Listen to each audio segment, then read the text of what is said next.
সামাজিক মাধ্যমে মুখ্যমন্ত্রীকে নিয়ে প্রদেশ কংগ্রেসের সংখ্যালঘু যুবনেতার অবমাননাকর মন্তব্য এবং প্রেক্ষিতে বাড়িতে হামলা ভাঙচুর গোটা বিষয়টির নিন্দা জানিয়ে এতে উদ্বেগ প্রকাশ করেছেন বিরোধী দলনেতা জিতেন্দ্র চৌধুরী। মুখ্যমন্ত্রীর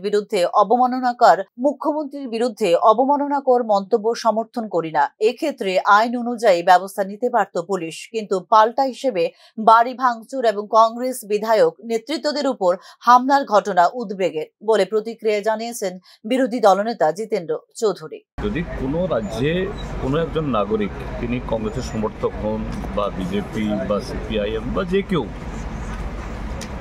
তার বিরুদ্ধে আইনানুগ ব্যবস্থা গ্রহণ করা অন্যায় কিছু না। কে করবে? পুলিশ প্রশাসন।